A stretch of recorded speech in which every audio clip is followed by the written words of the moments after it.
So what's an information type? Let me give you this definition, and it's a conceptual definition. We'll get into a more mechanical definition as we go on. The conceptual definition of an information type is it's a kind of information. It's a variety, a species of information that, A, has value to your organization. There's a reason why your organization wants to put effort into collecting and distributing this information. B, has value to your users. When the user consumes information of that variety, of that type, of that kind, they find value in it. They want that information. It does something for them. Right in that first part of the definition is a value proposition. The value to the organization versus the value to the end user.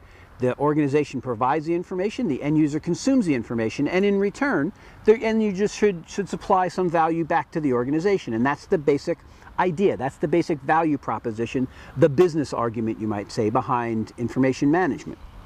So in addition, an information type is a kind of information that can be originated, that can be created.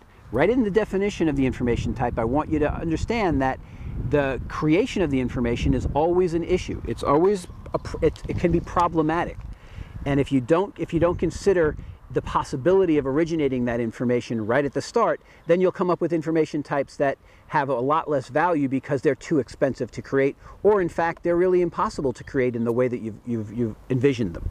Finally, that information type is capable, possible, able to be delivered in a way that's useful to end users.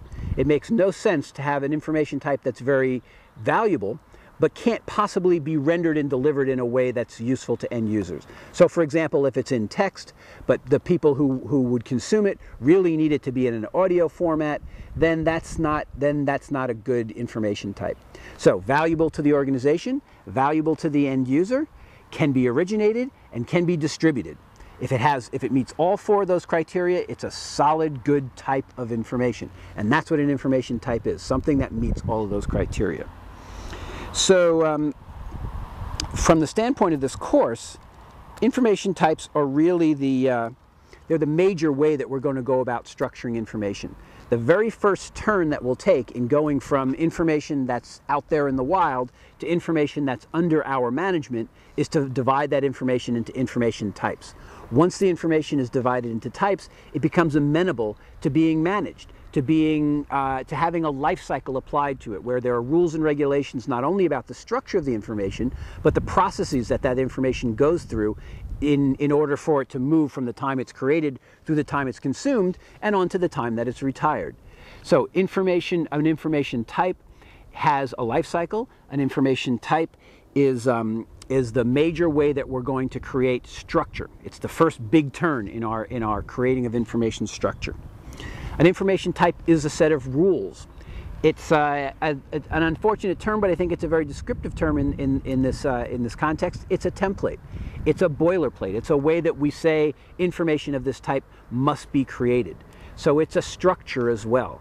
It's a way of dividing a particular kind of information into parts and pieces so that we're sure that each item of that information follows the same format, follows the same rules, and we can depend on its structure down the road when we, for example, go to display it. We know that it's going to have a title, so we can depend on that title being there, so we can use the title in lists, and we can make sure that when we go to the display of that item, it has a title, for example. Let's see, okay. Finally, an information type is a model. An information type is a model in the sense that we've talked about models previously in this class. It's an abstraction from the information itself.